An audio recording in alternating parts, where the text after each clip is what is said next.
अस्सलाम नाज़रीन, मैं हूं असद अली तूर अपने प्रोग्राम असद तूर अनसेंसर्ड में। आज हम आपको बताएंगे कि क्या मियां नवाज शरीफ साहब को रोकने की कोशिशें हो रही हैं, क्या हो रहा है, ये आपको बताएंगे। इसके अलावा हम आपको ये भी बताएंगे कि क्या ये जो अब इलेक्शन डिले करने का एक पूरा शुरू हो गया प्रोसेस, मज़ीद जनवरी से भी आगे ले जाने का, वो मियां नवाज शरीफ जो थ्राइस साबिक फॉर्मर इलेक्टेड प्राइम मिनिस्टर हैं और मुस्लिम लीग नून के ताहयात कायद हैं और उन्हीं के नाम पर यह जमात कायम है, वो इस मामले में क्या पोजीशन रखते हैं इलेक्शन को मज़ीद डिले करने पर। जबकि इसके अलावा जो तीसरा एक इशू है वो है कल सदाकत अब्बासी साहब की वापसी, जो पीटीआई के रहनुमा हैं। अभी तक तो कम से कम उन्होंने कुछ ऐलान किया नहीं है कि पार्टी छोड़ रहे हैं, और जो उनकी वापसी के जो मुहर्रकात बने इस पर भी आपको बताएंगे। तो देखिए,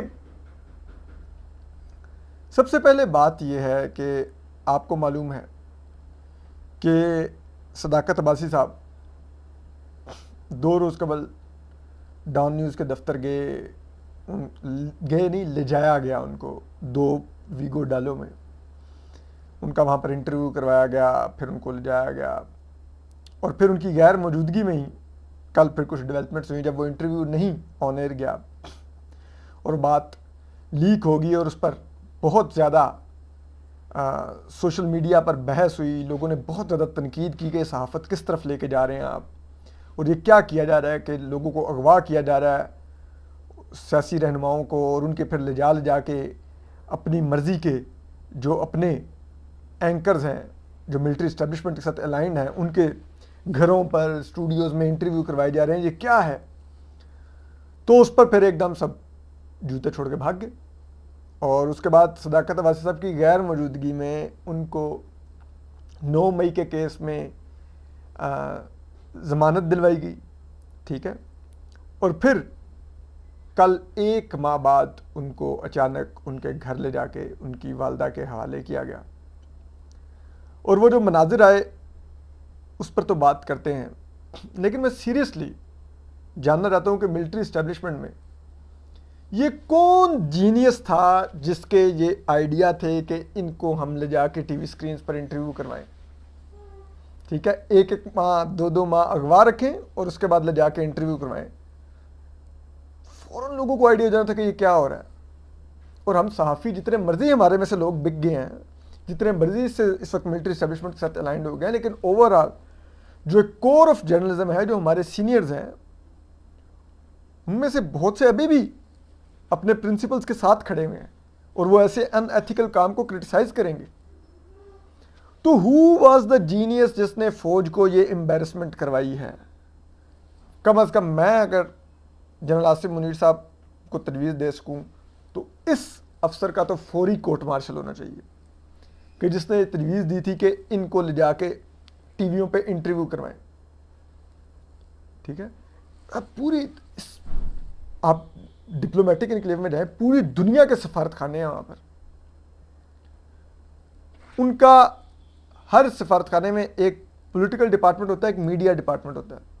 ये दोनों डिपार्टमेंट्स पाकिस्तान की पॉलिटिक्स को और पाकिस्तान के मीडिया को बड़ा माइन्यूटली मॉनिटर करते हैं। पूरी दुनिया में पाकिस्तान का क्या इमेज गया कि यहाँ पर रियासती इदारे जिस पॉलिटिकल पार्टी के खिलाफ हैं उसके लोगों को अगवा करते हैं, लापता रखते हैं, फिर उनको ला के टीवी पर बिठा के इंटरव्यू करवा के उनसे अपनी क़यादत के खिलाफ बयानात दिलवाते हैं। क्या वो दूध पीते बच्चे हैं? उनको समझ नहीं आ रही थी कि क्या हो रहा है।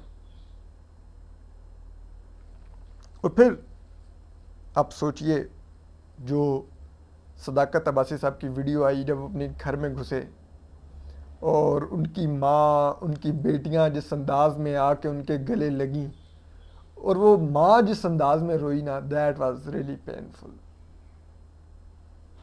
Really really painful. जिस अंदाज में वो बोली कि ओए तेनू माँ दी लगे, हाय बिस्मिल्लाह मेरा पुत्र। मैं वाज लाइक कि यार, उनकी बेटियां उनके गले लग रही हैं, शायद उनकी बहन या थी या कोई अहलिया थी, वो उनके गले लग रही हैं। ये क्या था?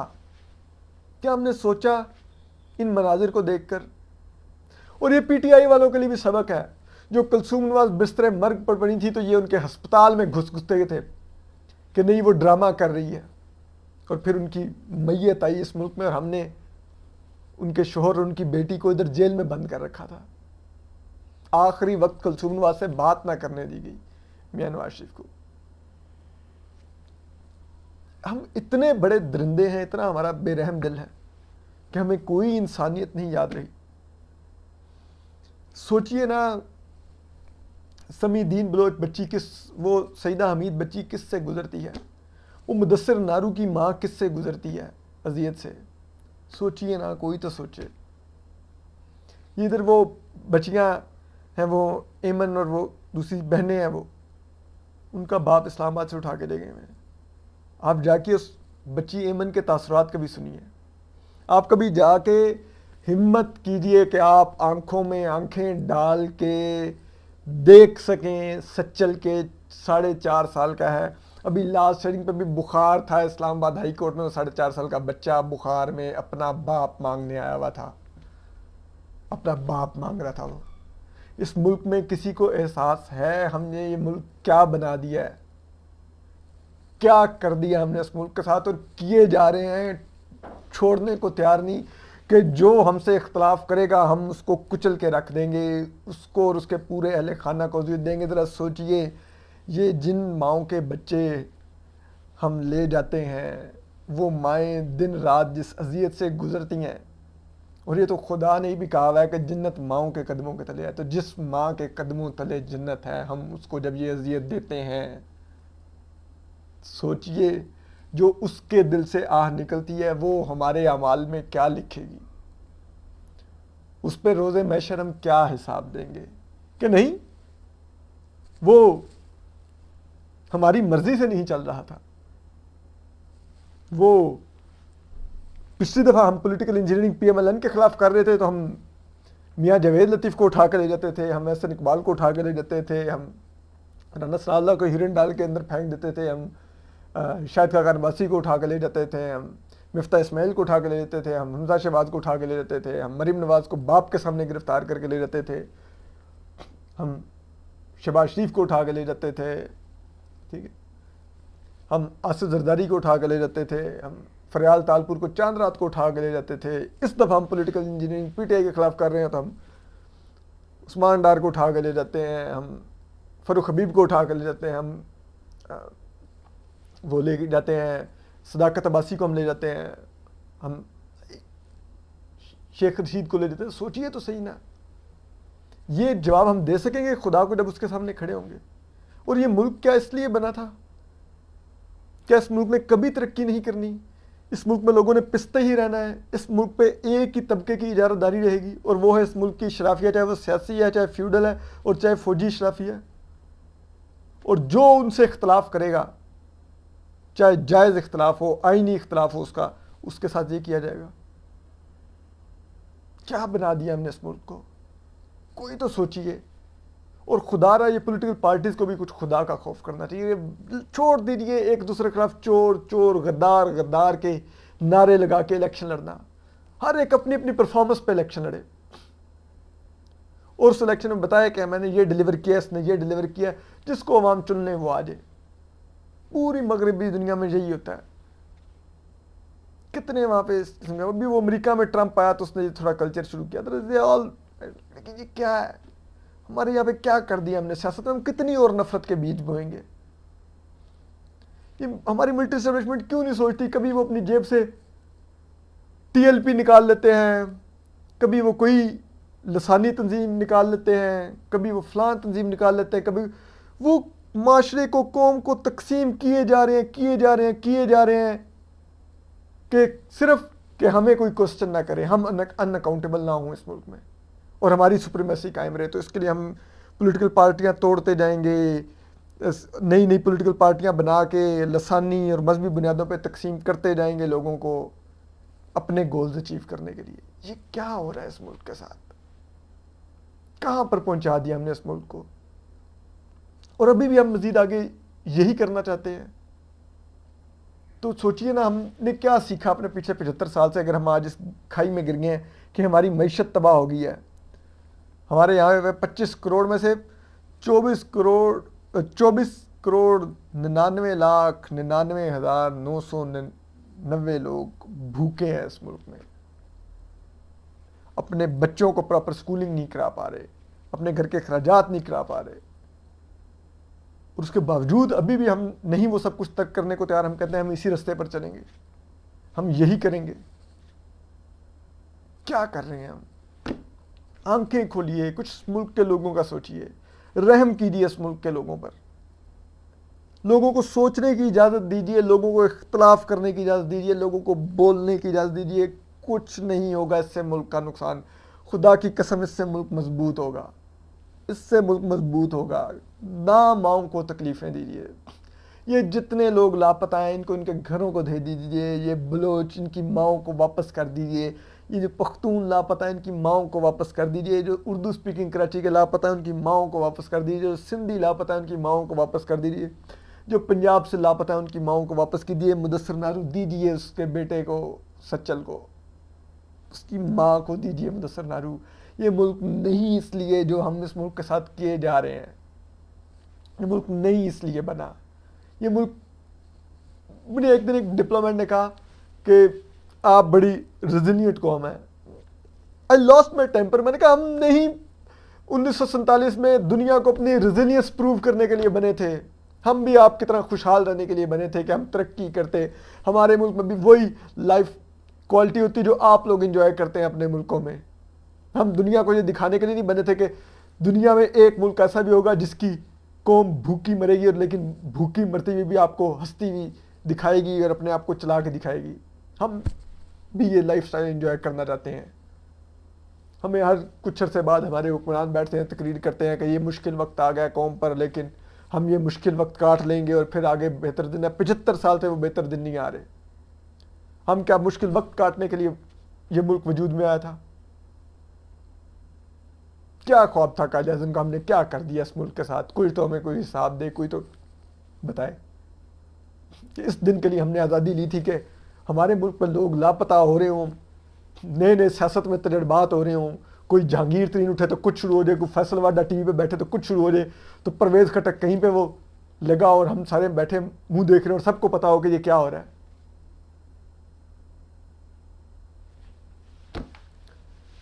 बहरहाल जो